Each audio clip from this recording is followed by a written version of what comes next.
Hello and welcome back to Miss Finance. Today we're going to have a look at how to prepare a budget.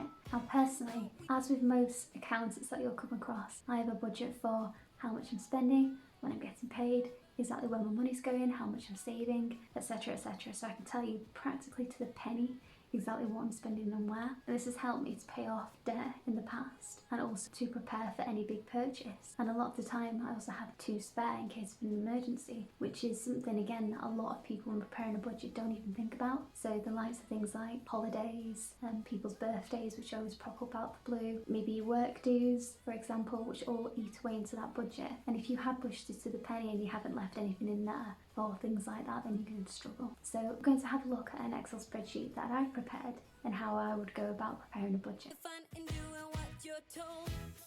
So we're going to start off with this fresh sheet here, and I've just labelled that budget at the bottom. So what we're going to look at is somebody who is paid monthly.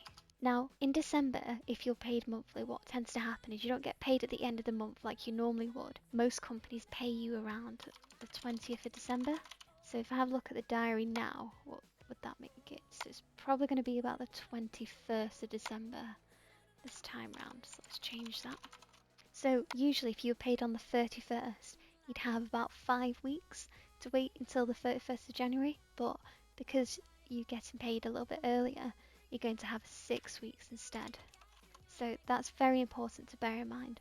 So if I was starting to prepare a budget for the very first time, the best place to go to is your bank statement, because you can see from there how much you're getting paid and exactly where you're currently spending your money. So if we take it that I've had a look at my bank statement and I've downloaded that into a CSV, I'm going to say that I'm going to have a line here for my income, and I'm going to say that that's £2,000.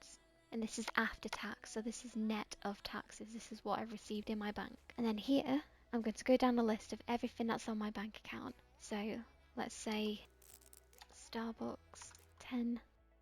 Say shopping, £120. Electricity, 150. Rent, 450. Gas, 170. Water, 50. And now, a new addition, dog food, £45, since she seems to be eating a whole lot of dog food at the moment. And then on top of this is just my usual spend. So let's imagine here that we're going to do a total. So I'm going to take my income and I'm going to take off all of these expenses here. So you could go the extra mile if you want to and actually put down a date to these here. And that might help you if you want to do a very detailed plan. So imagine here I now have £1,005 left every month after I have my usual expenses. So you might have one-off expenses as well, such as somebody's birthday, Christmas, possibly a work due. Maybe you're doing a Secret Santa and you've got to buy presents worth £5 to £10. So let's imagine here I have a birthday, Christmas is about £200, and then a work due is going to cost me £30. So I would label these as being one-off in the first instance. So let's see how much we've actually got left after that.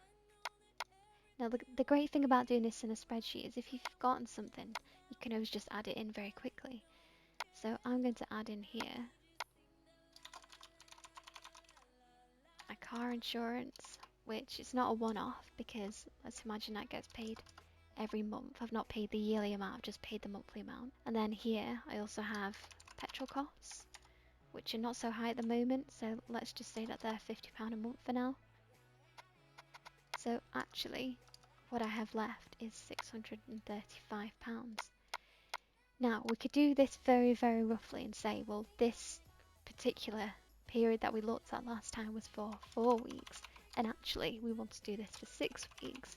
So if we're looking at the 21st of December all the way to the end of January, we almost want to flex this budget.